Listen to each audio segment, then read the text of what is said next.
All right, y'all. Hope you're doing well. Let's get right into it. Apologize in advance if you hear a dog barking, but that's how it is. That's what life is about. But let's get a little serious.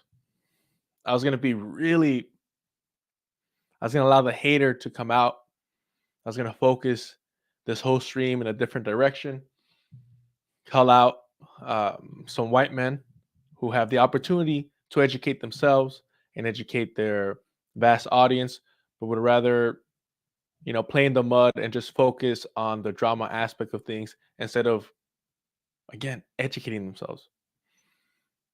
I'll never understand how, when presented with revolutionary black figures that you're not, you know, aware of, or who you don't know of, you're gonna pass up that opportunity to learn about them, together, right, with your audience, with viewers, your co-hosts, what have you.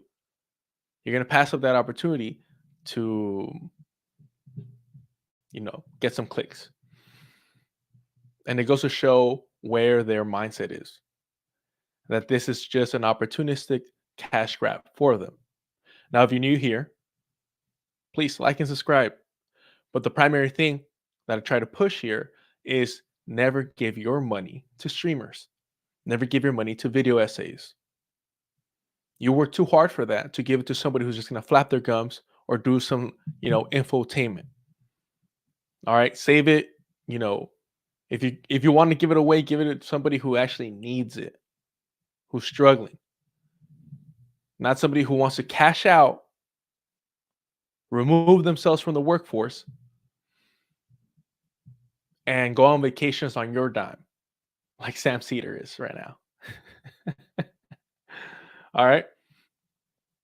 If they're not doing the work, if they're not organizing, if they're not doing on the ground journalism, if they're not getting off their asses, why are you giving them money? And what does it say that they call themselves leftists and are asking you, somebody who does overtime, has to go in on the days off, doesn't have enough sick hours, already used up their vacation because of an emergency, all those things. What does it say about them as quote unquote leftists to still ask you for money when all they're doing is just sitting on their ass and flapping their gums?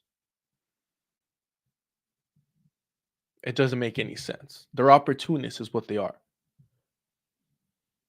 All right.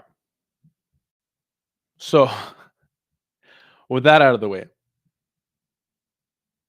I don't want to say she's an opportunist, and I wasn't going to start this way, but it does rub me the wrong way. It makes me a little suspicious. It's a little bit uncomfortable. More than anything, it makes me question exactly what is the purpose of this. We have Rashida Tlaib. This is from Truth Out.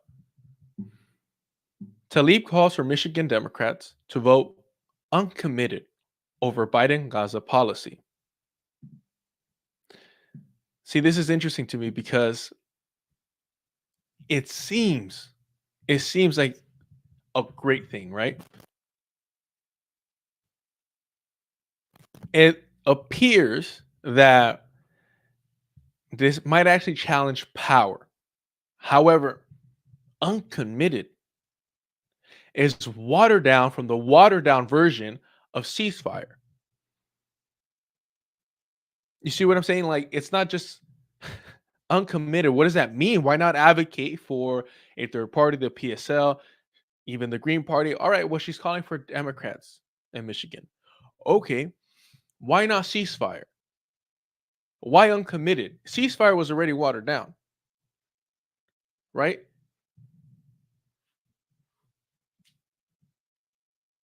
Why not like BDS, boycott, divestment, and sanction, right? Against the settler colonial apartheid state of Israel. Why not like just something more with teeth, something that will challenge and put the fear of God into Biden? Uncommitted. You're not going to a baby shower uncommitted, like, oh, RSVP. This isn't that. There's a genocide occurring that the Democratic Party is funding. an American genocide of Palestinians by proxy. And the best you can do is uncommitted. That, like, come on, there's no teeth in that. You're not fighting, you're pretending. You're just flailing your arms out there. All right. Representative Rashida Tlaib from Michigan has announced her support for a campaign to pressure President Joe Biden to drop his support for Israel's genocide in Gaza, calling on voters in the state's upcoming Democratic primaries to choose uncommitted. In a video posted on social media, the reason why I won't show that video is because it is a horrible video. In fact, all right, let's watch it. Rashida Tlaib. I'm here at the Ford Civic Center in the city of Dearborn. I wanted to remind everyone, please, know that you... Why is this the video? Why is it uncommitted? And why is this the video where you can't hear what she's saying? What is the purpose of this? Congresswoman Rashida Tlaib, I'm here at the Ford Civic Center in the city of Dearborn. I wanted to remind everyone, please, know that you can early vote today until February 17th. They are open here, specifically here from 9 to 5. Check with your local clerks. There are early voting all throughout the 12th Congressional District. It is important, why do it outside? To not only march against the genocide. All right, she might not be able to do it because, you know, she's a politician inside. Why out when it's this windy? It doesn't make any sense to me. You're already doing something uncommitted. Why not genocide Joe? Something like that. Something that will push, that will threaten, that will cause him to panic. Uncommitted. This isn't like your Tinder profile. What do you mean uncommitted? So to do it, to post this video calling for this toothless campaign, to pretend to push back on Genocide Joe, in your video, you can't even hear. You can't even hear properly because the wind, like, it just goes to show that it's all for show. Like, it's very theatric, but it's not actually threatening. In a video posted on social media, Tlaib said that voting uncommitted on February 27th is a crucial way that the anti-Zionist movement can flex its power against Biden, as Israeli forces, fueled by U.S. military, diplomatic, and financial assistance, have killed nearly 30,000 Palestinians so far, with thousands more missing under the rubble. Tlaib states, "It is important, as you all know, to not only march against genocide, not only make sure that we're calling our members of Congress and local elected. It is also important to create a voting bloc, something that is a bullhorn to say, enough is enough. We don't want a country that supports wars and bombs and destruction. We want to stand for every single life killed in Gaza. I want you to think of Al-Shaima. I want you to think of Rima. I want you to think of Sidra. I want you to think of all the amazing young children and the people whose lives were lost in Gaza," continued Tlaib, who is the only Palestinian American in Congress. She continues, "This is the way you can raise our voices. Don't make us even more invisible. Right now, we feel completely neglected and just unseen by our government. If you want us to be louder, come here and vote uncommitted."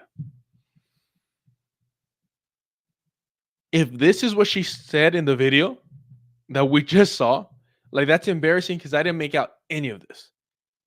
Now, please tell me, no, I heard every word clearly. Please let me know in the comments. Is you heard it? And it's just me that my ears are gone. Is that what it is? Because I didn't hear any of this. Tlaib is the most prominent lawmaker to back the Listen to Michigan campaign so far and is already facing attacks from pro-Zionist Democrats and corporate media due to her support for the campaign. Even this toothless, uncommitted campaign is enough to threaten and make uncomfortable, the Zionist Democrats. But is it enough to actually threaten power to make Joe Biden nervous, or is this just a show? Is this some AOC at the border moment? And it's more heartbreaking because, you can say what you want about AOC. She's a fraud, absolutely, especially for that, theatric performance along the ICE concentration camps. But let's be very clear. AOC is what? Puerto Riqueña? Is that? I'm pretty sure she is, right? Boricua. All right. If you want to make the statement, hey, what would she care about, the southern border? All right, I might give you that. Of course, it was a performance. Why would she care? What's in it for her, right? And that's why she hasn't brought it up during the Joe Biden administration. That's why she hasn't done something that bombastic since the Trump administration. So the difference here is Rashida Tlaib is actually Palestinian, right? So why would you do something so toothless for your people? I understand you're in a situation where you're thinking to yourself, in my position of power, I'm going to do the best I can for my people. I'm not going to step too far out of bounds to where I not only get censored, but kicked out, my political position. All right. If you want to play that game, I'll hear you out. However, uncommitted to, like, this isn't a relationship status. Uncommitted. Are you afraid of commitment, like of marriage? What's going on? That's not what this is. It should be, at the minimum, ceasefire, which was already a watered down version of calling for the complete dismantling of the settler colonial project, the Zionist settler colonial project. It was already a watered down version of that ceasefire, right? So why water it even further? It doesn't make any sense to me. But what this article states is true. So these pundits, these vultures, yes, these Zionist Democrats are upset. But my question is Joe Biden actually threatened by this? I don't think so. And it's heartbreaking that the United Auto Workers, having such a strong, grip on Michigan, might actually make this completely irrelevant. But let's watch the video of these pathetic Zionist Democrats acting like this is actually something significant. It's embarrassing at the most. So in a new video, it was posted to X, Democratic Congresswoman Rashida Tlaib is telling her constituents to vote uncommitted instead of voting for President Biden in the Michigan primary, Dawn. Uncommitted. Like, that is, I cannot get over that. That is embarrassing. Like, ceasefire, got a couple thousand votes last time. Like, why not keep that going, that momentum going? At the very least. It doesn't make any sense. That's why I'm saying, is this just for show? Is this all it is? Because if so, that's fucking heartbreaking. Concerns that Michigan voters who followed Tlaib's advice think it applies to the general election too? No, well, yes, because they don't even play her video, and I can't even blame them, because like, oh, you're not giving her a chance of, in her own words, voice what her objective is here. I'm not even going to say that mainstream media is messing up here, because it is a horrendous video. And again, because they're not playing the audio, which would be irrelevant, because you can't hear what she's saying. Again, it makes me more suspicious to be like, was this done on purpose? Was this the intent? To make it as non-threatening as possible, uncommitted. Talking to a voter who's not extraordinarily informed, and there might be some confusion there. But let's talk about how the realities of politics works in Washington, D.C. I got a lot of friends and family in Detroit. I care a lot about that proud Black community. What up, though, to all the folks in Detroit? When Jalen Rose Leadership Academy and Wayne State and Cass Tech don't get the proper appropriations from the Democratic administration, the Democratic president, remember it's because your Democratic congresswoman told them to not vote for the Democratic president in the primary. And she won't have the excuse that, well, I was saying primary, not general. You don't slap the president in the face and then expect to be treated as a member of the caucus in good standing. And so Rashida Tlaib is not there to represent the squad. She's not there to represent Palestine. While there's merit in all those things, you're there to represent your hometown constituency in the city of Detroit. And I will tell all my friends and family in Detroit that your congresswoman has failed you and frankly That's embarrassed disgusting. you, and there could potentially be ramifications. This is this. I don't know who this guy is, but the fact that he has a poster of Dick Gregory behind him, the cognitive dissonance to say this, like, oh, you can't slap your president in the face. There's going to be repercussions. Homie, the president, Joe Biden, is a white supremacist. He doesn't give a shit about black people in Michigan or anywhere. He has a poster of Dick Gregory behind him. So he's educated on, black figures. No doubt. No question. More than I am. Without a doubt. So he knows that members of the Black Panther Party went to Palestine and trained there. He knows the close association between the black radical tradition and Palestinian revolutionaries. And he's still saying all this. He's still saying, oh, you're not here to represent, Palestinians. You're here to represent people from Michigan. Well, what she's trying to represent is a stop to genocide.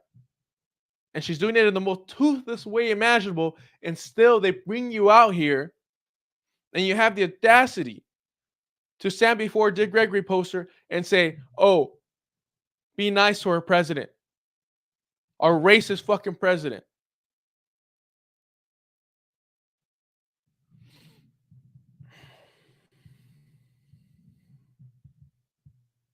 Man, they need to start bringing more brown, Hispanic, Latinos, whatever, so that I could really go off and talk about how, like, what bandidos they are. Because it's still a black man, and I still have to be somewhat respectful of the fact that I'll never understand how much he had to sell out to be this comfortable in life, so that he could feel somewhat safe, although it's an illusion.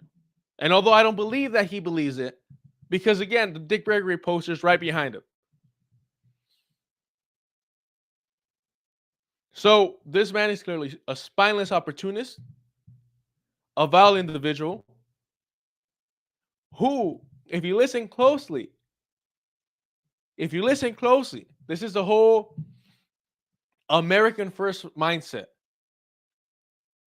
right?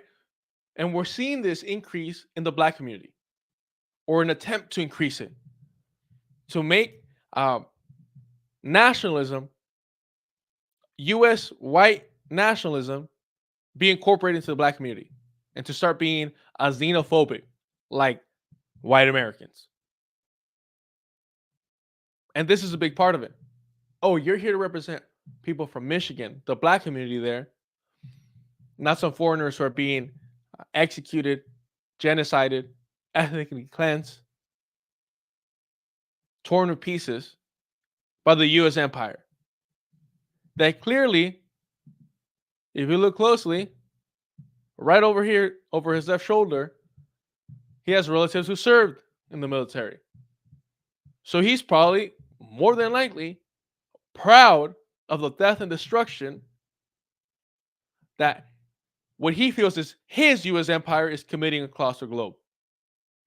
And again, the most embarrassing part of this is that this is as toothless as can be. You cannot get me to believe, you cannot convince me that this wasn't done as toothless as possible, that the watered down ceasefire became uncommitted, that her post about this action is incomprehensible. It's not even worth playing.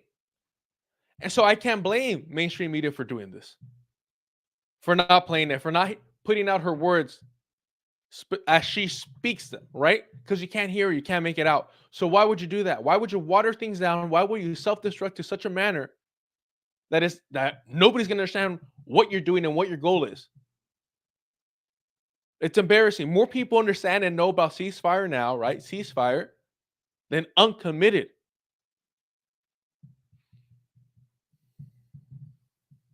This is embarrassing. This is shameful.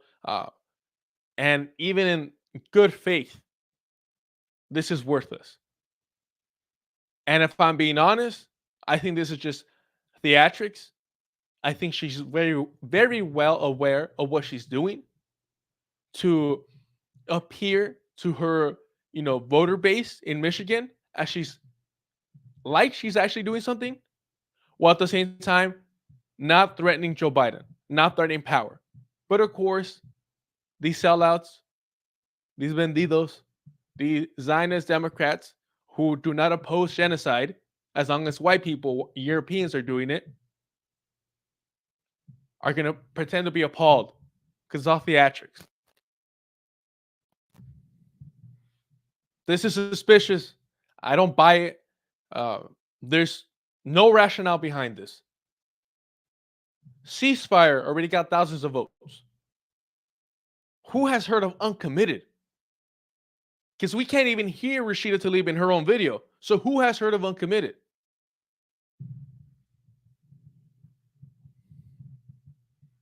This is embarrassing. And the way that mainstream Democrats, right, these pundits, give this legitimacy, right? Like, oh, she's actually doing something. We'll wait till the numbers come out, but I don't see how this will do any better than ceasefire would have done. That momentum would have kept going. All right. Some people might say, well, she's actually doing something. I wish I had your optimism. Let's move on. Talking about optimism. The Blood Tribe. A weird name. But let's see this. Let's see where this goes. All right. So man posted this video confronting these neo-Nazis called the Blood Tribe. And they were in Nashville, Tennessee. Fucking shocker, right?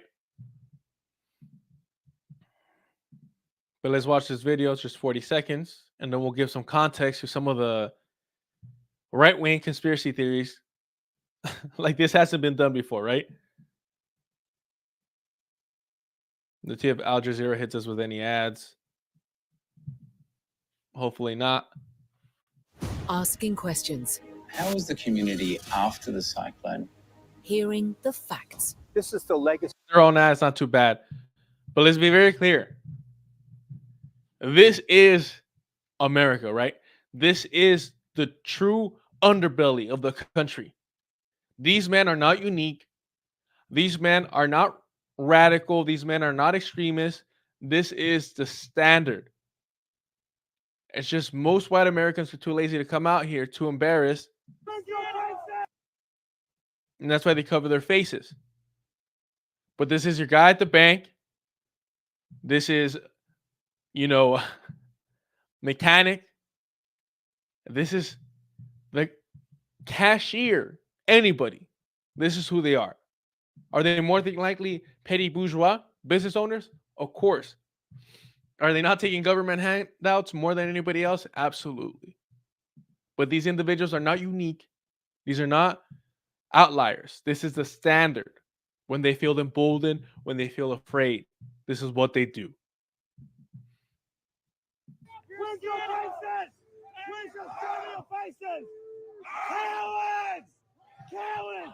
All of you! Cowards! Show me your faces! Where's your face, you cowards? Show me your face! Show me your faces, cowards! All of you! Cowards! Cowards! Hey! Where's your face? They shouted, deport every Mexican. And let's be honest. Let's be very blunt about this. The U.S. government will deport every Mexican if it comes to that. If a financial crisis occurs, it's done it before. It's called Operation Wetbag. Let's pull it up for y'all. Because again, I want to emphasize, this is not a unique sentiment. This was and will be the standard. Let's pull it up quickly.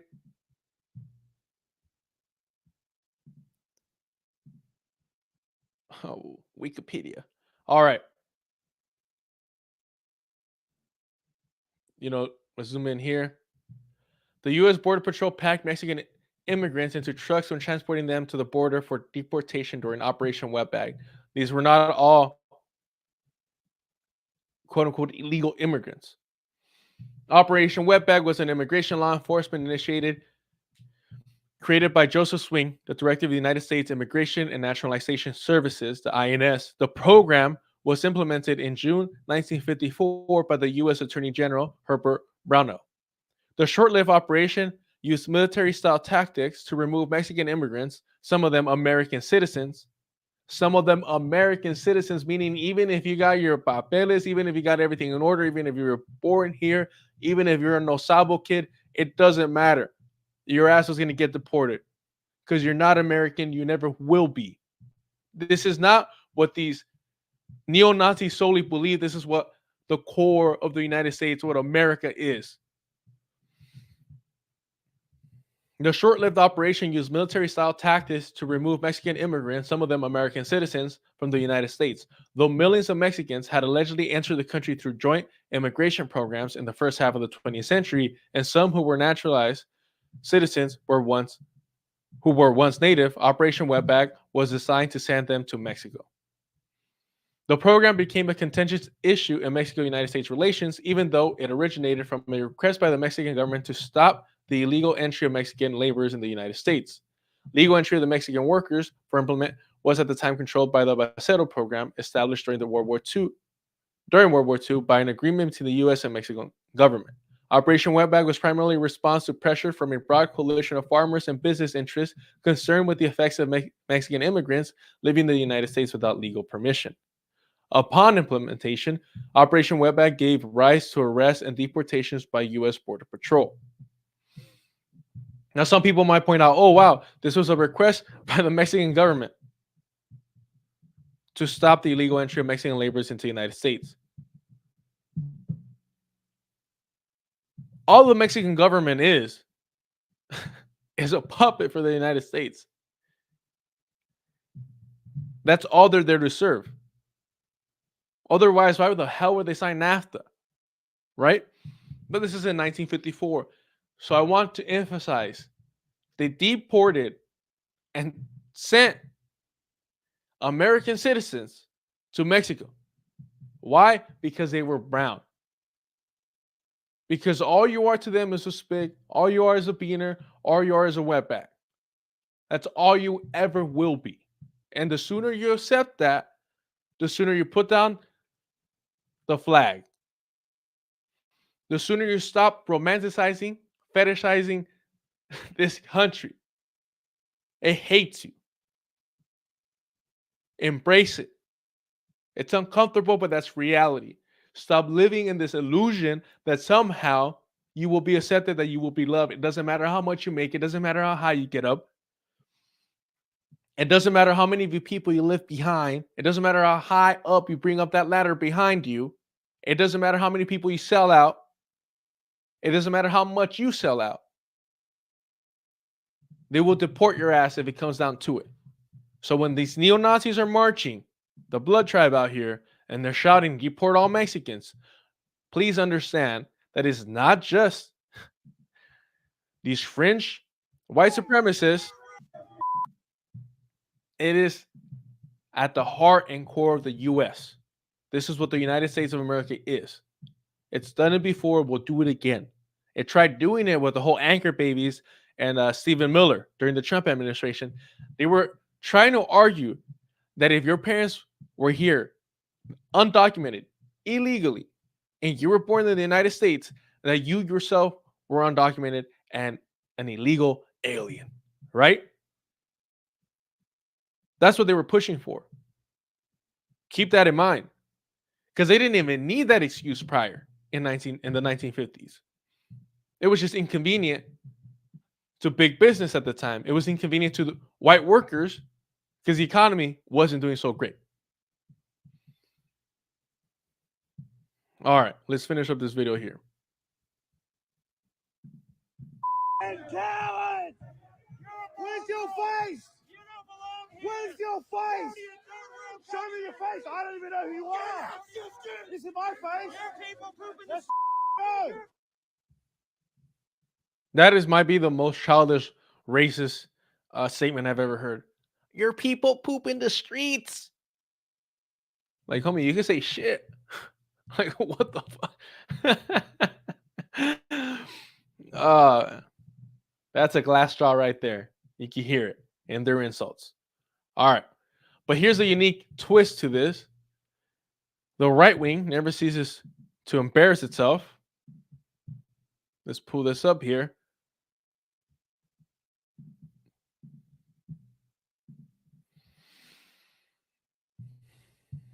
All right. A neo-Nazi march through the Tennessee Capitol on Saturday has sparked a slew of wild claims on social media that the extremist rally was staged by Democrats. The demonstrators, seen sporting red T-shirts, black flags with swastikas,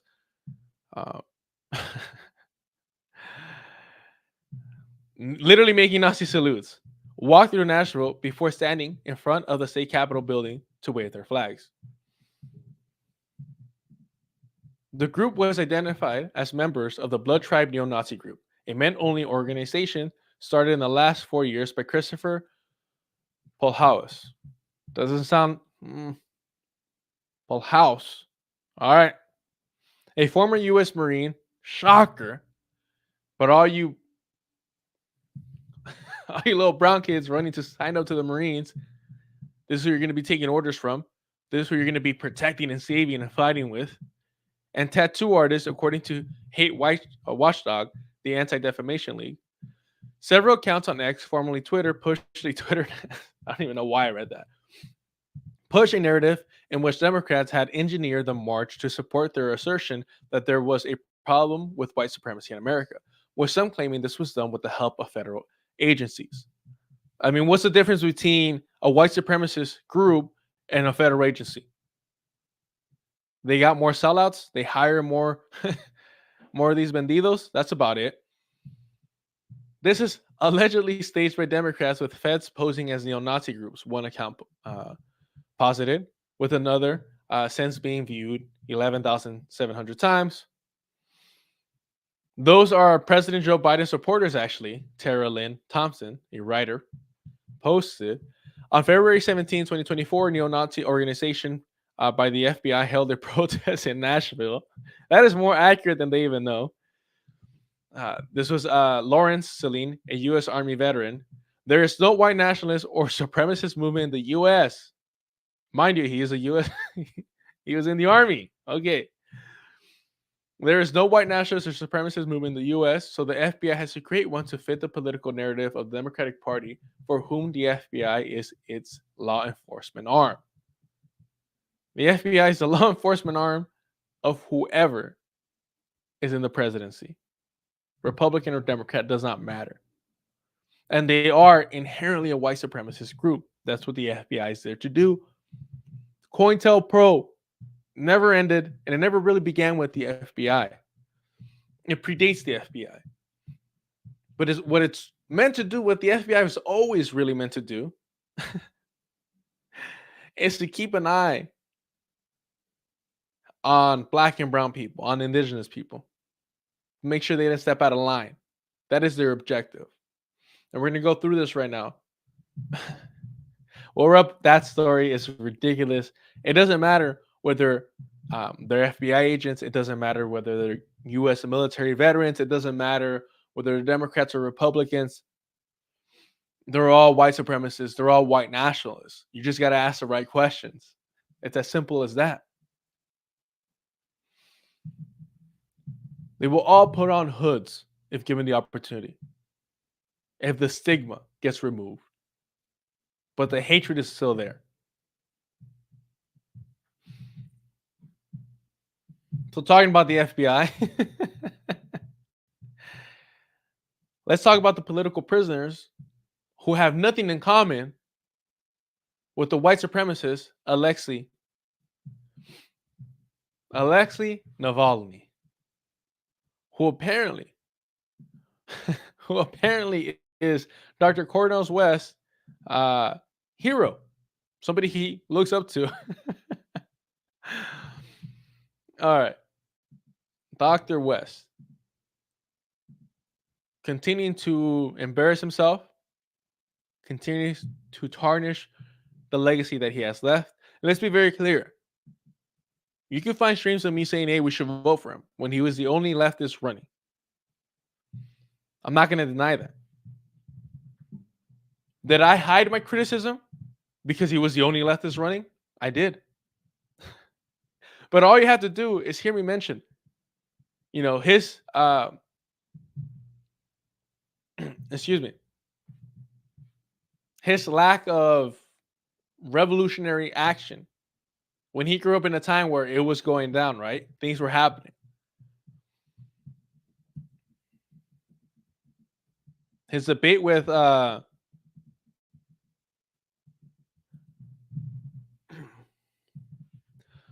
Dr. John Henrik Clark illustrates how Dr. West is susceptible to white America. All right. This is what he posted.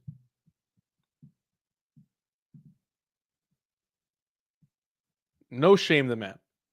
All right.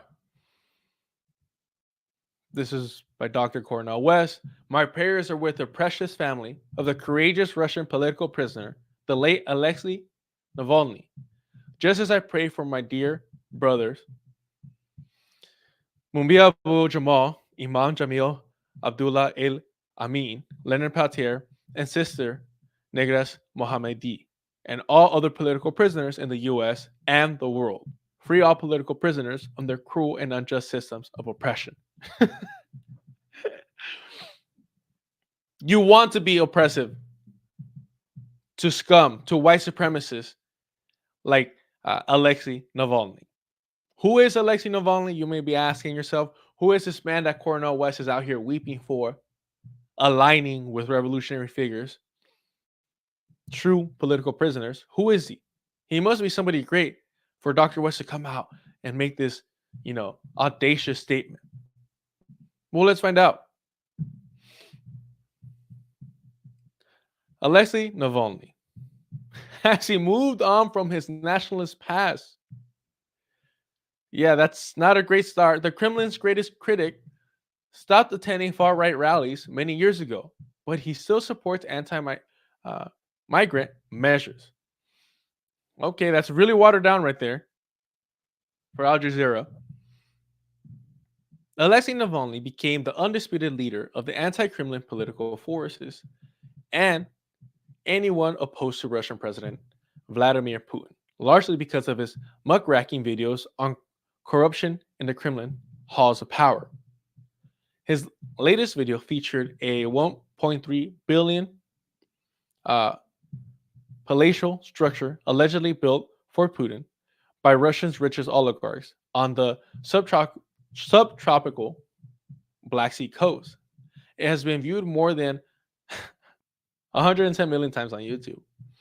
Navalny anchors the 113-minute report filled with drone footage, blueprints, and photos of the palace that looks like a villain's hideaway from a James Bond movie. You have to understand this whole context of it looks like a James Bond villain, whatever. That's just to further villainize Vladimir Putin. Not that he needs to, because he's obviously a right-wing Orthodox, atheist, Christian, all to his benefits. Whatever he is nothing to the left. He's nobody even remotely close to the left. Is he more evil and vile than Joe Biden? No. Not at all. Dozens of other anti-corporate videos released by Navalny's Anti-Corruption Foundation have been seen tens of millions of times, inspiring protests and undermining Putin's image of a selfless ruler who works tirelessly for the benefit of all Russians. But one of Navalny's first clips features a strikingly different message. So you see, because he villainizes Putin, he exposes Putin for the scum that he is, The Western powers are just the West in general is just tearing tearing up for him. They're heartbroken over him. It's embarrassing how far they've gone to erase the fact that this guy's a white supremacist. And here we have evidence of it, right? In 2007, pro-gun rights video, Navalny presents himself as a certified nationalist who wants to exterminate fleas and cockroaches, while bearded Muslim men appear in cutaways. So he's referring to these Muslims as flies and cockroaches. He whips out a gun and shoots an actor wearing a kaifa who tried to attack him. The 42-second video was released by the Russian Nationalist Liberation Movement, a nationalist group Navalny had just co-founded with Sakhar Prilipin, a renowned novelist who later fought for pro-Russian separatists in the southeastern Ukraine and joined a pro-Kremlin socialist party earlier this year. Yeah, that anybody can call themselves socialist, and they can still be a nationalist. We've seen that with a lot of these Eurocentric white Americans, like Midwestern marks. Shortly before releasing the video, Navalny was kicked out of Yabloko, Russia's oldest liberal Democrat party, for his nationalist views and participation in the Russian March, an annual rally of thousands of far-right nationalists, monarchists, and white supremacists. A veteran human rights advocate recalled falling out with Navalny over his views at the time. Quote, "When he told me that the future in Russia belongs only to the nationalist Russian political process, and said, 'Okay, lad, we're not talking anymore.' I said, 'Okay, lad, we're not talking anymore.' Lev Ponomarev, who heads the Moscow base for human rights group and is blacklisted by the Kremlin as a foreign agent. The participants of the Russian marches rallied against the influx of labor migrants from ex-Soviet Central Asia and Russians, mostly Muslim Northern Caucasus region. Some protesters supported closely cropped hair and raised. Some protesters sported closely cropped hair and raised their hands in the Nazi salute. Navalny attended the Russian march 3 times. Can you imagine attending a Nazi march 3 separate times and still being honored and praised, and people are crying over your death? We had Canadians giving a standing ovation to a Nazi, and now we have all these Western politicians shedding tears, crying over another Nazi just because he's anti-Putin. That's all it takes. If you're a Nazi, just be anti-Putin and you will be praised by the Western establishments, by the Western powers. All right, Navalny attended the Russian march 3 times, and in 2011 said that each one was a significant political event and there is nothing dangerous about it. The late 2000s saw the peak of nationalism in post-Soviet Russia. High oil prices suppressed economic growth, but dire lack of a workforce triggered labor migration. All right. Some Russians reeling from 2 wars in Chechnya responded with xenophobia. Far-right nationalist groups, mushrooms, and some resorted to violence. Racially motivated attacks surged in 2008 when ultra-nationalists killed at least 110 people and left 487 wounded, according to Sova, a Moscow-based hate crimes monitor. So no more nationalism. Conveniently, in 2013, Navalny ran for Moscow mayor on an anti-migrant platform and came second with 27% of the vote. He stopped attending Russian marches and toned down his nationalist rhetoric, focusing on anti-corruption investigations and expansion of anti-corruption foundation throughout Russia. He started mobilizing tens of thousands of protesters of all political stripes throughout Russia, and admitted that many rallied as a symbol against Putin without necessarily agreeing with Navalny's views. So eventually he was in prison, right? For all this.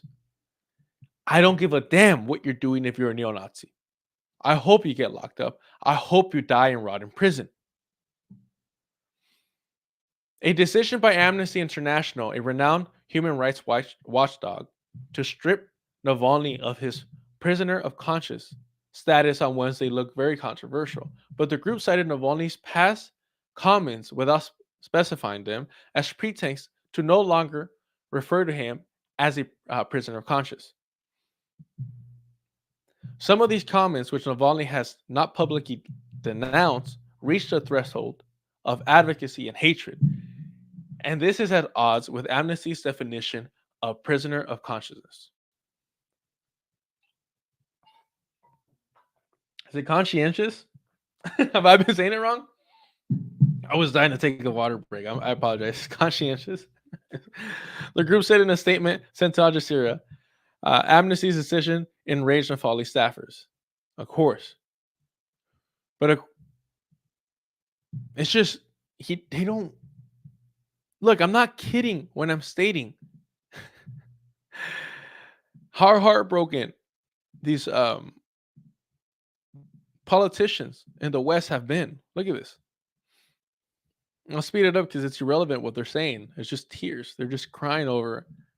For more than a decade, Russian government, Putin, have persecuted, poisoned, and imprisoned Alexei Navalny.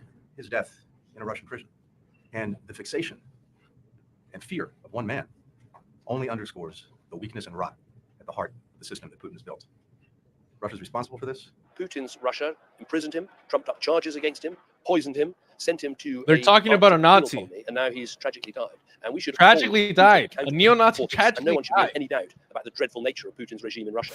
Navalny getroffen hier in Berlin, als in Deutschland sich von dem Vergiftungsanschlag zu erholen versucht hat. I also spoke to him about the great courage to go back to the country. This is a German. Of course he finds the fucking Nazi courageous. Russia has some very serious questions to answer. What we have seen NATO is Security General. that Russia NATO was initially, the head of NATO initially was a fucking Nazi. So yes, of course, has become NATO's a more and more upset that a Nazi authoritarian power, that they have used oppression against opposition for many years. obviously he was killed. Thousands of others who have been tormented and tortured because of this one person. Of course, this Jewish fucking Nazi puppet is crying over a Nazi dying. And none other than Genocide Joe's favorite person in the world. Our next president, Kamala Harris. His family, including his wife Yulia, who is with us today. And if confirmed, this would be a further sign of Putin's brutality.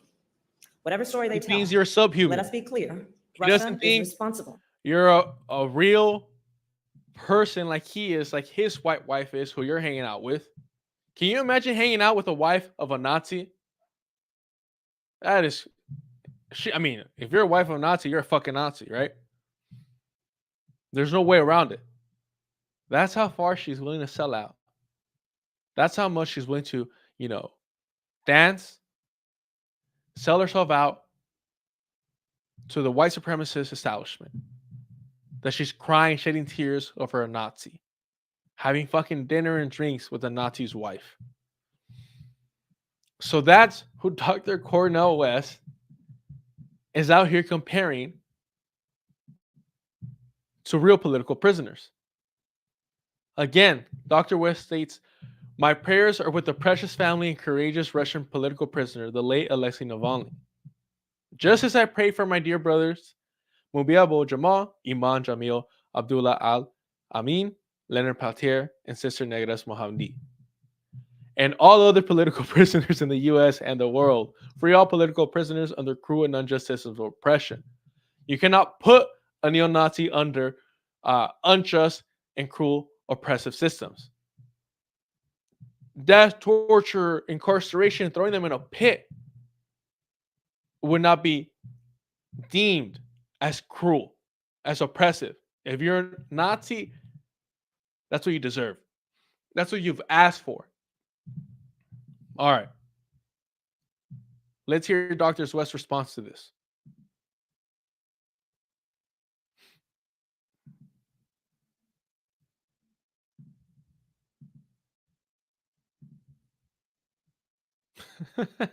Mind you, remember, Navalny called immigrants fleas and roaches. This is from Tim Black right here. He's a white supremacist.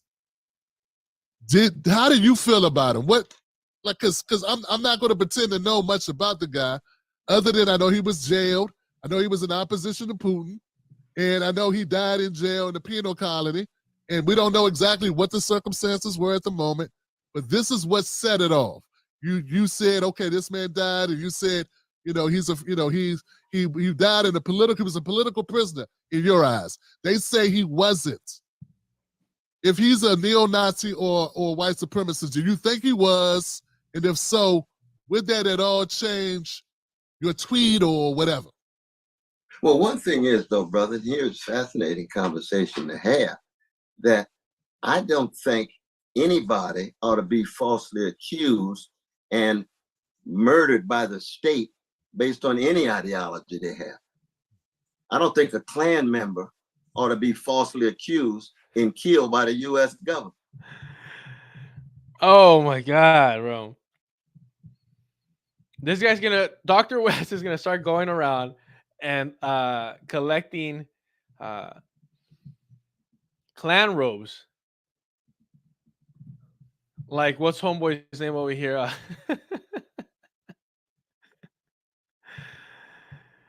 Daryl Davis. That's what Dr. West is gonna be doing. He's like, I'm gonna stand up for the rights, the civil and legal rights of Klan members. Look, I'll pull it up in case y'all don't know who Davis is. One man convinced 200 KKK members to give up their robes. Daryl Davis is a blues musician. Oh shit! Dr. West has already a lot in common. Dr. West is a jazz man, right? There we go. Okay. All right. But he has what some might call an interesting hobby. For the past 30 years, Davis, a black man, has spent time befriending members of the KKK. Like, it's just like this trailer, like this the true black hero of America, one that is willing to prove his humanity to white supremacists. That's who fucking Daryl Davis is. All right. But apparently that's what Dr. West is signing up for. That's who he wants to be. That might be his vice president, his running mate. All right, let's hear this again. On any ideology they have. I don't think a Klan member ought to be falsely accused and killed by the U.S. government. I don't believe in just eliminating people just because they're full of hatred at all. And again, this was part of the criticism that I had, but that I saw as insignificant to bring up when he was the only person, running that was on the left. I was like, besides all my disagreements, this being a primary thing of it, the way that he's willing to forgive and capitulate to white supremacists. I ignored it. I pushed it to the side because if Democrats, Radlibs, can ignore Genocide Joe committing a genocide, then I think it was fair for me to dismiss how decent Dr. West is with white supremacists, right? Because of his Christian background. Because he knows that he'll make more money if he's not too radical. All right. They got rights too.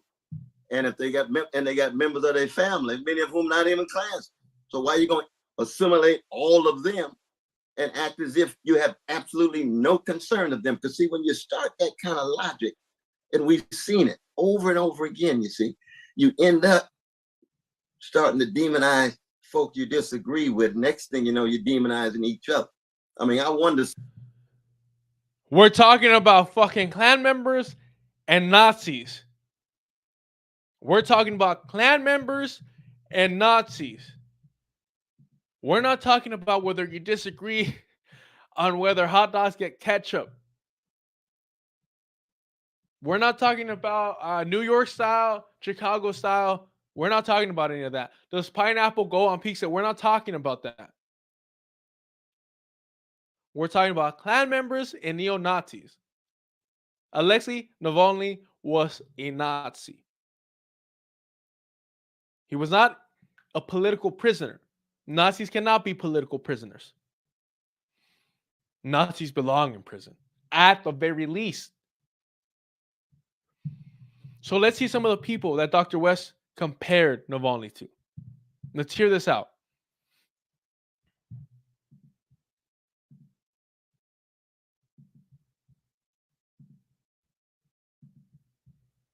So a lot of people might know this as let me make sure I'm pulling up the right video. Okay.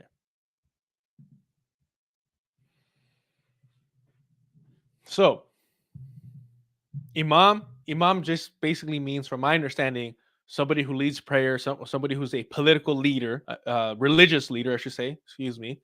No different than a rabbi, no different than a priest, Imam. And they call him this because he converted to Islam. Imam Jamil did, Al-Amin, but he was previously known as H. Rap Brown. And he was eventually joined the Black, he was in SNCC. And here he was with Kwame Ture.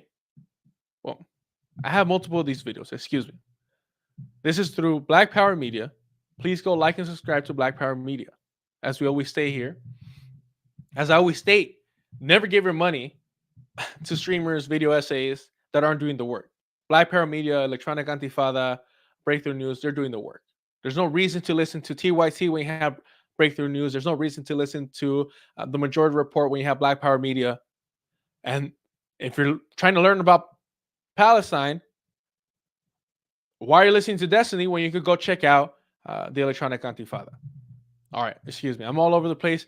But this is Imam Jamil. Al-Amin. A little introduction, but please go check out this video by Black Power Media. I believe they're just hosting it. I don't think it's an original video of theirs, but here we go.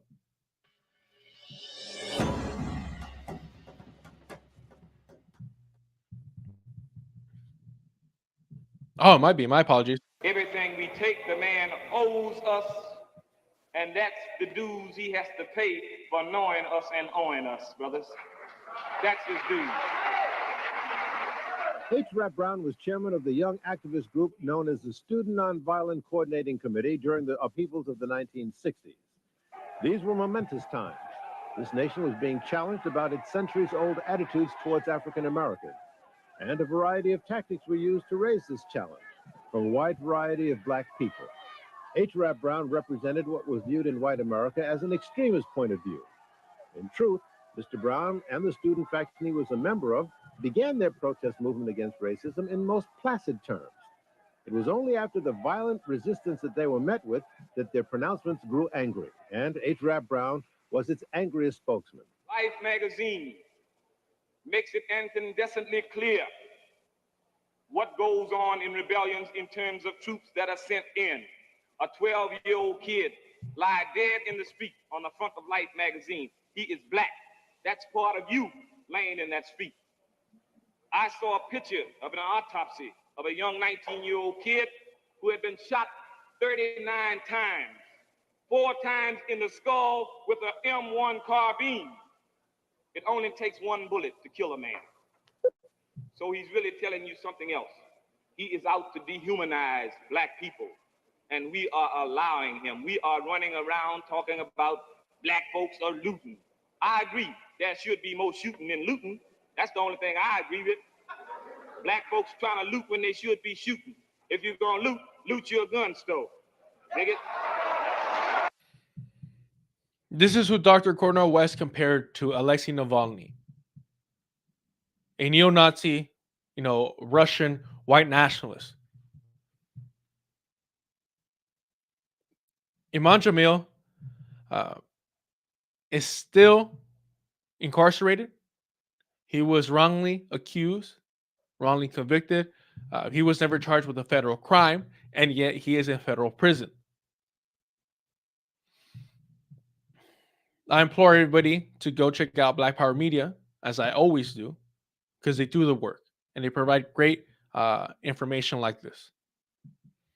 I'll play a little bit more of this video because fundamentally, everybody's heard or should know Mumia Abu Jamal and Leonard Peltier. But Iman Jamil, commonly referred to, just how everybody refers to Kwame Ture as Stokely Carmichael, H. Rap Brown, a lot of people, he goes unnoticed. When it makes me question why, because the man is sick on the mic, just like Kwame Ture was. I don't know what it is, but you know, the more threatening you are with your like MC skills, man, the more they try to bury you. All right, a little bit more of this here.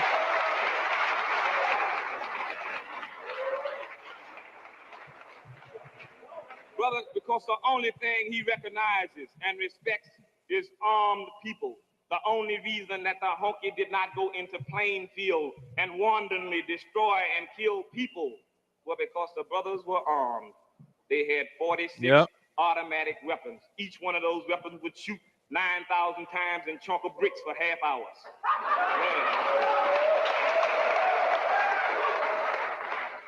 I met a man who said, if I can't get me a gun, he said, I'm gonna fill my flip gun with acid. I saw another brother who said, I got a BB gun, but the BBs are poison. You better arm yourself, brothers. The man is moving to crush black people. The only reason he did not go in there and tear up that community was that black people were armed. So he decided to go and have an armistice with these people. They will not. Do you see why they locked him up? Do you see why they cannot let him out of prison? Do you see why he is in no way, in any universe, in any timeline, should be in the same sentence as Alexei Navalny, a white nationalist, a neo-Nazi? When clearly he is, Iman Jamil is clearly speaking against individuals like Alexei. And yet Dr. Cornel West had the audacity to put them in the same fucking sentence, to praise both of them, to have them both in his prayers. Not be back in that community because white folks don't want to die. That's why they send you to Vietnam. They don't want to die. They want you to die for them. And we've been doing it like fools.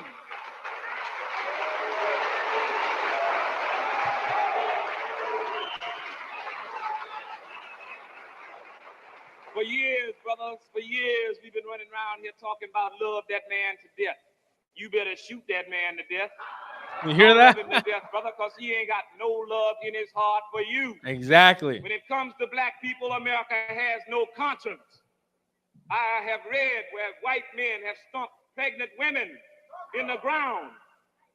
Black women, they have to show you where his mentality is. He rapes a black woman and then imprisons his son.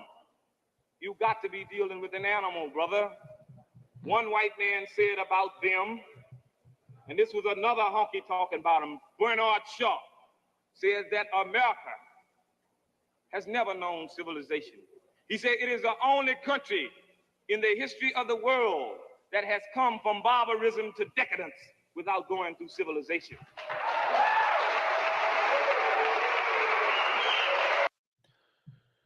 So you see that he was not timid, that he was not afraid to speak the truth, that he was not hesitant to call out white supremacy. There's another video of him.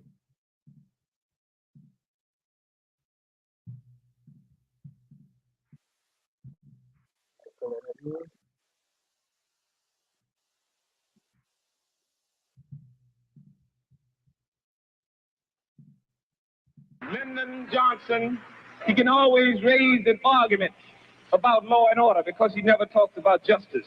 But black people fall for that same argument, and they go around talking about lawbreakers. We did not make the laws in this country. We are neither morally nor legally confined to those laws. Those laws that keep them up keep us down. You got to begin to understand that. For 400 years, she taught you white nationalism, and you left it up. You taught it to your children. You had your children thinking that everything black was bad. Black cows don't give good milk. Black hens don't lay eggs. Black for funerals, white for weddings. That's white nationalism. Santa Claus. A white honky who slides down a black chimney and comes out white.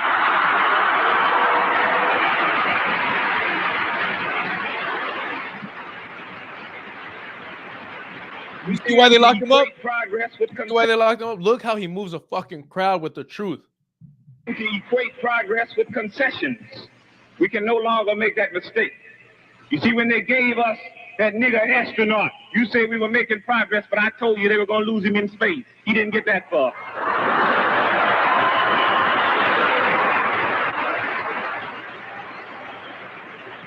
You put Adam Clayton Powell in office and you couldn't keep him. What you think they're going to do with Thurgood Marshall when they get tired of him? They gave you Walter Washington of Washington, D.C., and you said we were making progress. That's not progress. See, it's no in between. You're either free or you're a slave. There's no such thing as second-class citizenship. And that's what you need to keep in mind. There's no such thing as second-class citizenship.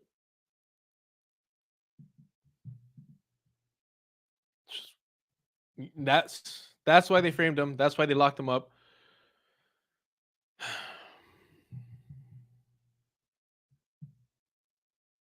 Okay.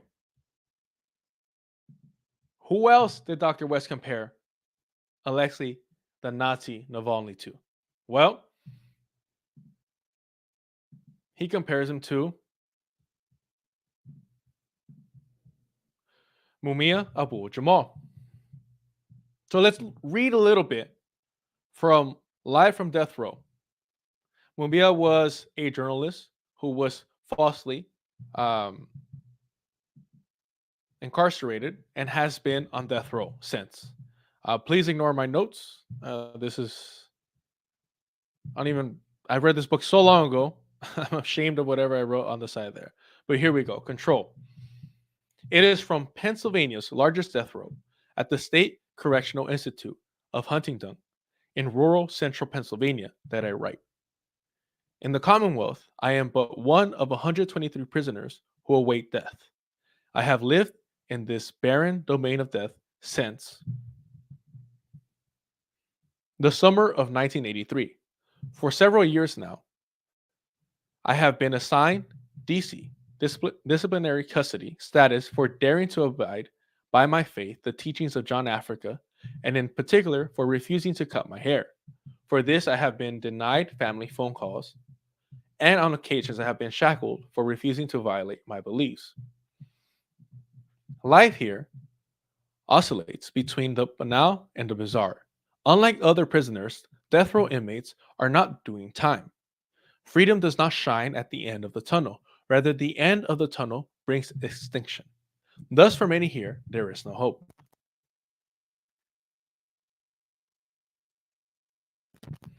As in any massive quasi-military organization, reality on the row is regimented by rule and regulation.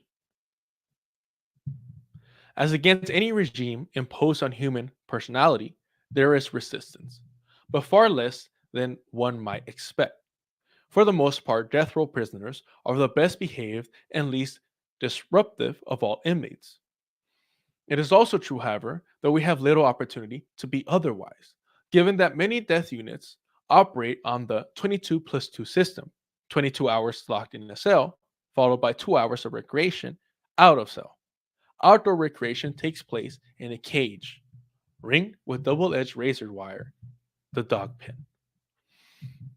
All death rows share a central goal: human storage, in an austere world in which condemned prisoners are treated as bodies kept alive to be killed. Pennsylvania's death row regime is amongst America's most restrictive, rivaling the infamous San Quentin death unit for the intensity and duration of restriction. A few states allow for 6 or even 8 hours out of cell, prison employment, or even access to educational programs. Not so in Keystone State. Here, one has little or no psychological life. Here, many escape death's omnipresent specter only by the way of common diversion, television, radio, or sports. TVs are allowed, but not typewriters. One's energies may be expended freely on entertainment, but a tool essential for one's liberation through judicial process is deemed a security risk. One inmate, more interested in his life than his entertainment, argued forcefully with prison administrators for permission to buy a non-impact, non-metallic, battery-operated typewriter. Predictably, permission was denied for security reasons. Well, what do y'all consider a 13-inch piece of glass? A prisoner asked. Ain't that a security risk? Where do you think you'll get that from? The prison official demanded. From my TV, responded the inmate. The request for the typewriter was denied. TV is more than a powerful diversion from the terrible fate. It is a psych club used to threaten those who dare resist the dehumanization, isolation of life on the road. To be found guilty for an institutional infraction means that one must relinquish TV. So the TV is used as a tool of reward, the stick, the carrot and the stick. After months or years of non-contact visits, few phone calls, and even decreasing communication with one's family and others, many inmates use TV as an umbilical cord, a psychological connection to the world they have lost. They depend on it, on the way that lonely people turn on TV for the illusion of companionship and that they dread separation from it. For many, loss of TV is too high a price to pay for any show of resistance. It's the only connection to the humanity that they have left.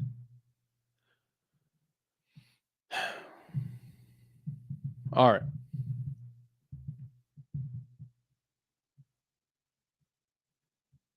Should we?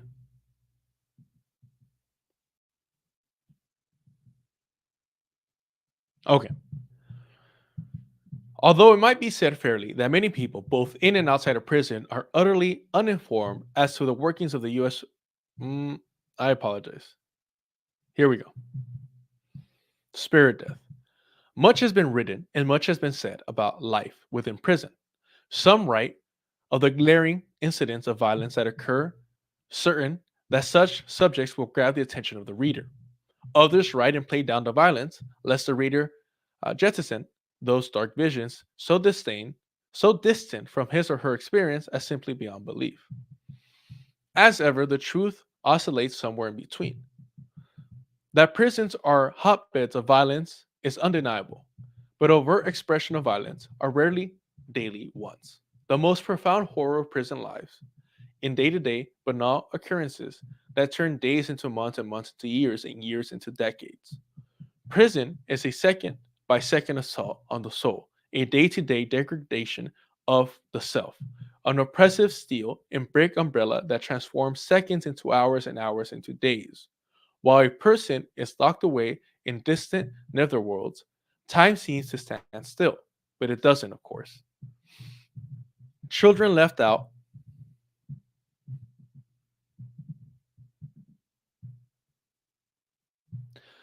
outside grow into adulthood, often having children of their own. One's loving relationships weather into yesterday's dust. Relatives die, their loss mourn in silent loneliness. Times, temperaments, more change, and the cage move to outdated rhythms. Encased within a psychic cocoon of negativity, the bad get worse and feed on evil's offal. Those who are harmed become further damaged and merely warped are twisted. And the merely warped are twisted. Empty, unproductive hours morph into years of nothingness.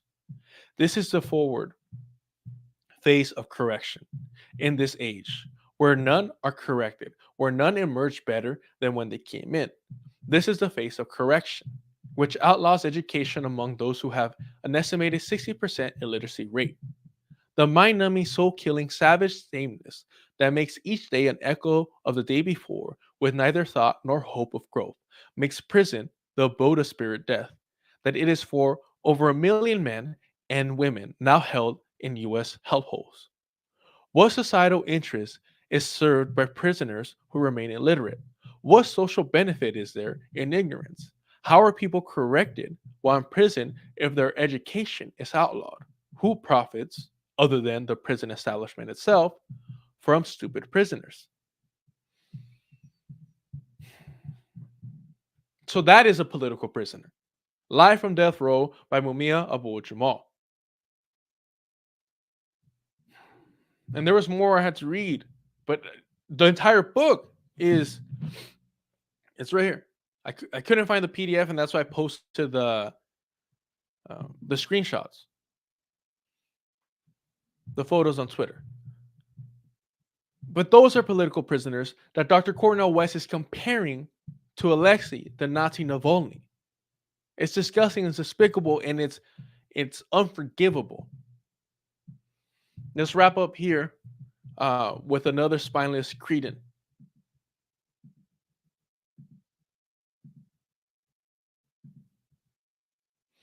Off the bat, just listen to the first fucking question.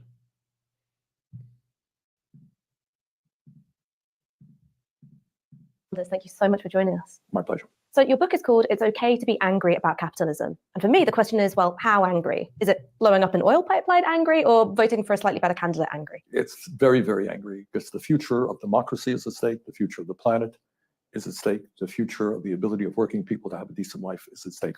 But we got to be smart. And we got to figure out how can we be effective in taking on people with enormous power. So the book focuses a lot on oligarchs. All right, what does that mean? It means that in the world today, the top 1% owns more wealth than the bottom 99%. In my country, richest country on earth, the United States, 3 people own more wealth than the bottom half of American society. But their power is not just money, it's how they use money. They own much of the media, right?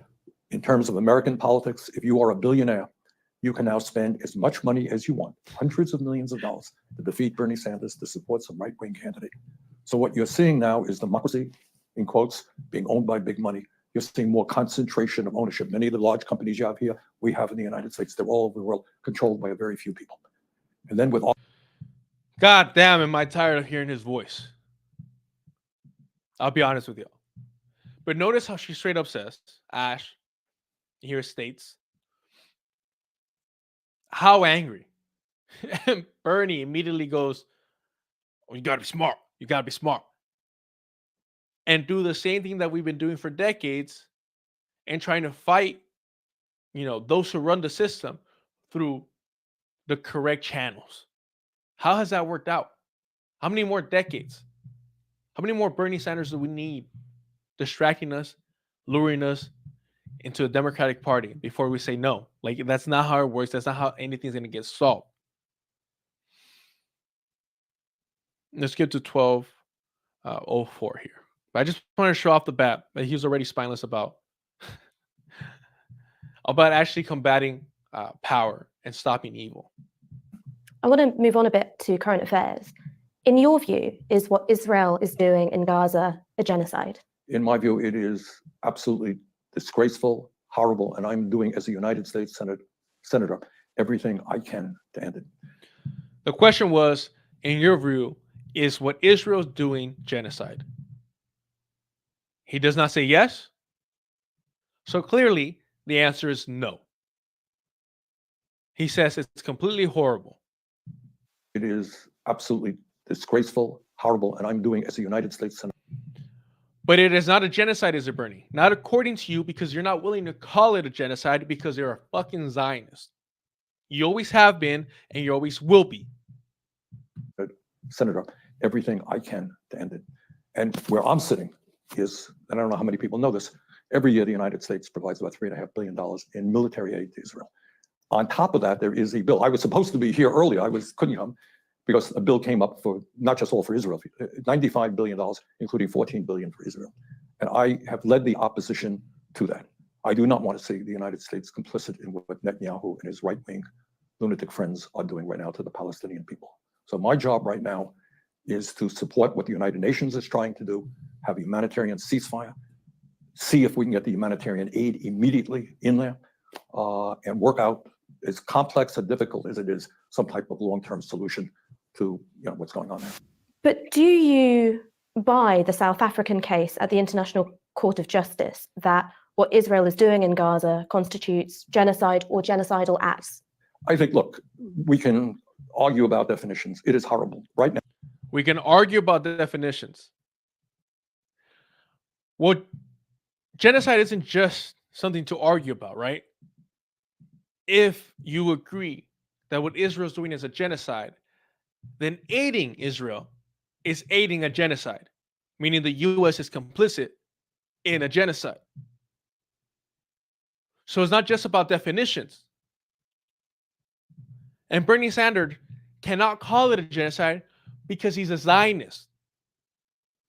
And he wants the continued existence of the settler colonial project, the apartheid state of Israel, to continue to exist and for nothing to challenge it.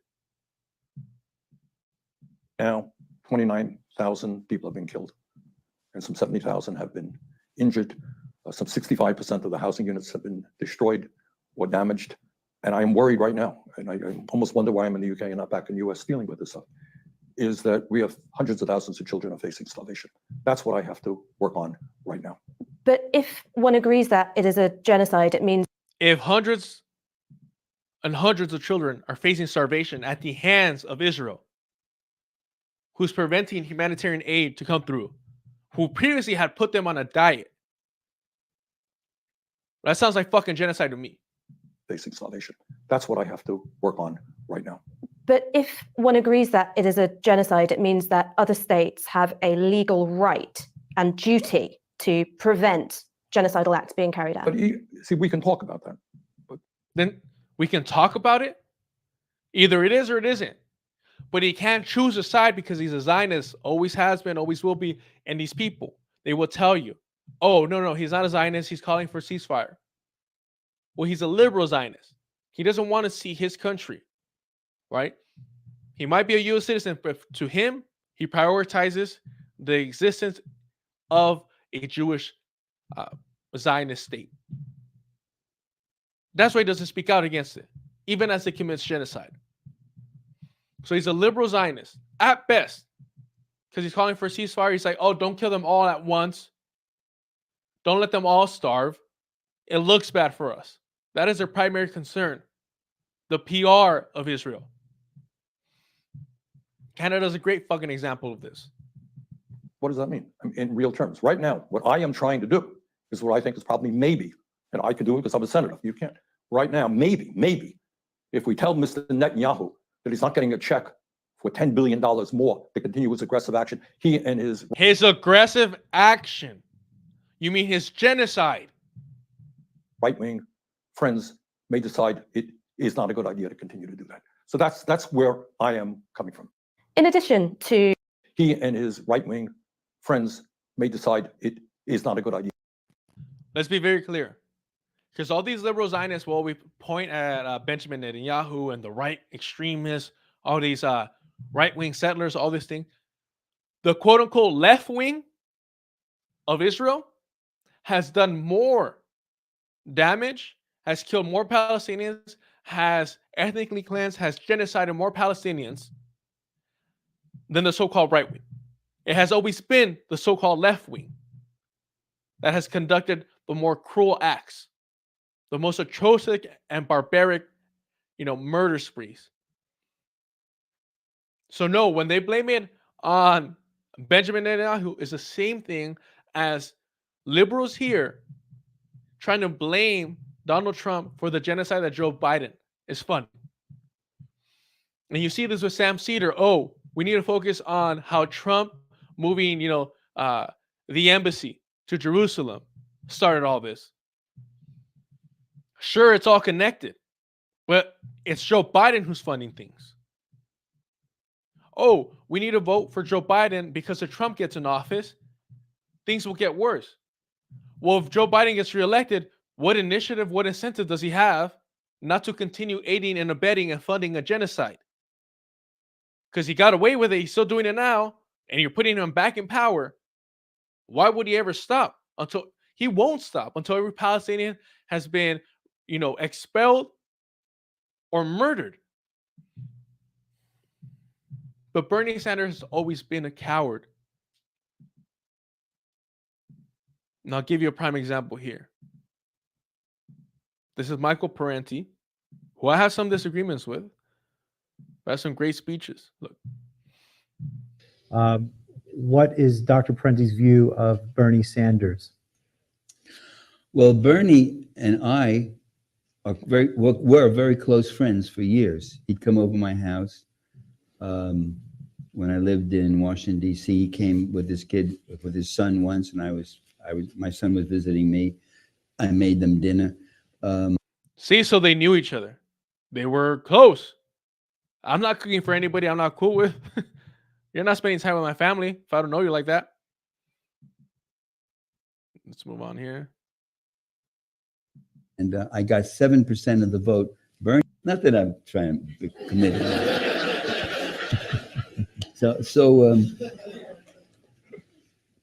He just makes a comment about how they both ran for political office, and he ended up getting a couple more percentage points than Bernie at the time.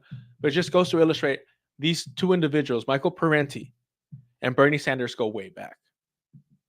And very close to Bernie. His last words to me, I remember when he came to, where the hell was it? In Washington, I think it was. No, it was right in Berkeley, California, when I was living there. Bernie came to Oakland, and he said, "Where have you been? I haven't seen you. Stay in touch with me." I said, "Sure, I will, Bernie." But then came the Yugoslav war, and Bernie sided with President William Clinton and supported the bombing of Yugoslavia, 78 days and nights, depleted uranium, which has left Serbia today with the highest cancer rate in all of Europe. So that's what Bernie's been supporting. That's what he's willing to align himself with. So it's not just a genocide against Palestinians. Bernie serves empire. It's just he has more invested personally in this genocide, in the safety and security of the settler, colonial, apartheid state of Israel. I vigorously opposed that war and wrote a book about it called To Kill a Nation, the attack on Yugoslavia.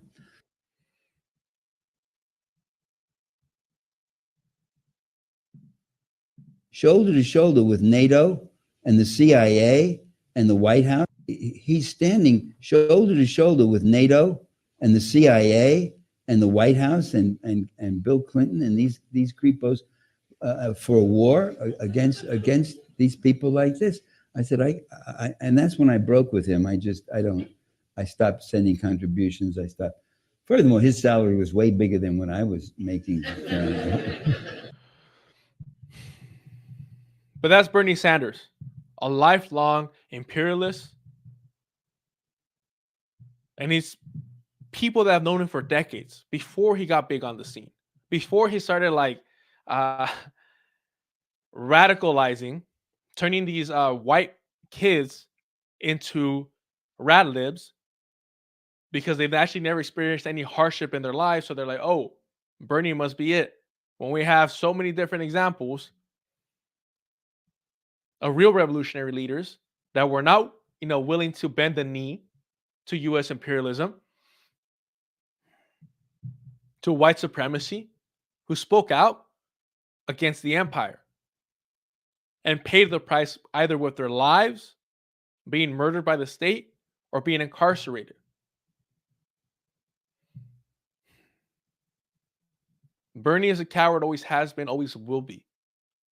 And instead of him being, the beacon that got you to the left, you should realize that he was misguiding you. And you should resent him. You should learn to hate him. And follow, the teachings of individuals actually sacrificing the work, that were uncompromising in their principles. And yes, what Parenti said was right at the end. It's like, I stopped donating to him. He was making more money than me. That's what I'm saying. Stop giving money to opportunists even on here. Even on here. Forget about politicians. I mean, these opportunists who grew up wealthy. Sam Cedars' father was a lawyer, right? Emma Viglin's parents are like corporate lawyers. These individuals had money. Cenk Uyghur's family is wealthy as fuck back in Turkey. Hassan grew up riding horses. The white man at the Vanguard, you know, one of them is their mother's a professor. Bro, you're not part of the fucking blue collar working class if your parents a fucking professor, bro. That white collar ivory tower life. Zach, his father is a fucking war criminal. You see what I'm saying? Man, they're asking for money. Jimmy Dore, his whole family were nothing but cops. They were pigs. He comes from a pig family. Why does hell does Revolutionary Blackout Network live off of streaming instead of being part of the working class? That's what I'm saying. Stop giving your money to these people who aren't willing to do the work on the ground, who are principled, who have clear objectives, who do not succumb and bend the knee to white supremacists and white supremacy. Save your money. Do not feed these streamers these video essays. All right, have a good one. I'm late for work. Yes, Evan. Take care. Like and subscribe. Go check out Black Power Media, Breakthrough News, Electronic Antifada. Appreciate y'all.